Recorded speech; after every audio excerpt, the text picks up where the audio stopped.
Hello everyone, we do have some snow that's going to be moving into north central Montana. Parts of the area going to be picking up some pretty significant accumulation from this. If you do have our Storm Tracker weather app, you may have actually gotten an alert about the winter storm warning. I want to clarify that that is above 5,000 feet. So even though in the purple on this map it looks like places like Helena or Great Falls are actually involved in these warnings or under these warnings, they are not.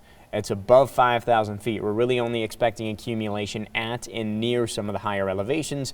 Now, we do expect some lower elevation snow as well, and that's why we have this winter weather advisory in the blue. That's mainly going to stay to the north and to the east of Great Falls, but a couple inches of snow going to be possible there, and we'll, of course, break that down through this video. We're already actually starting to see some of the snow at the lower elevations developing here. We've got a little bit of snow toward Judith Basin and Fergus County extending up into Choteau County, and that's kind of the band of snow that we expect to strengthen a little bit as we head into the evening. And you also see a lot of moisture off in western Montana, so still plenty of mountain snow left to fall here over the next 24 hours or so. So through the night tonight, we're going to see that band of snow really strengthen right here. That's going to continue to grow and expand off to the north, going to push toward Havre and Lewistown.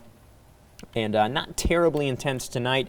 In fact, it's going to die down a little bit as we head later into the night, but then it's going to reform again to the north and east of Great Falls by Tuesday morning and then strengthen through the day Tuesday. So this is when that heavier band is really going to get going, possibly a little bit of mixing on it, but I'm thinking it's going to be mostly a snow event, and then it's going to kind of lift off to the northeast as that front that's driving it is starting to kind of break down, and we're going to see it pretty much be out of our area by the time we get to Wednesday morning. Though by Wednesday morning we're still going to be tracking a little bit of snow along the divide, but as for our purposes here, we're going to use about Wednesday at midnight for our measurement for snow. So again, we are going to see a heavier band develop. Right now it looks most likely from about the Sunburst area down southeast toward Roy. That's where it's most likely to give us heavy snow from about 3 to 5 inches.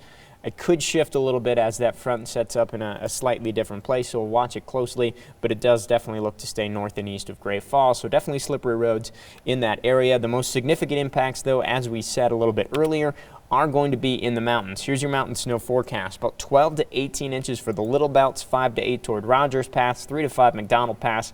And then as you get north on the divide, you really see some significant snow totals. Storm total since about yesterday through the duration of this event, or at least through Tuesday night, are going to be about 2 feet toward Marias Pass. Also some breezy winds going to make travel very difficult in that area. I want to highlight the Rocky Mountain front. We talked about this area a little bit yesterday. We've got some changes here.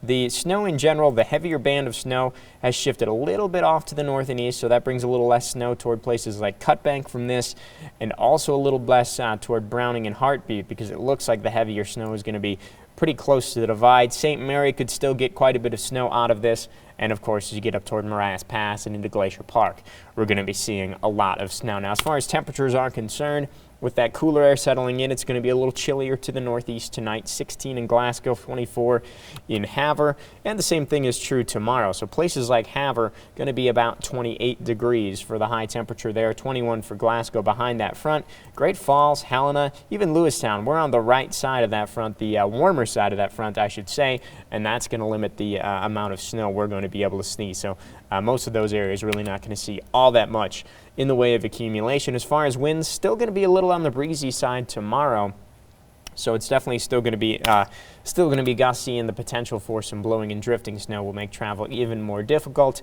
And again, we're going to watch that band of snow that sets up pretty closely, because it could still shift a little bit, and we'll update you as necessary. Thanks for watching.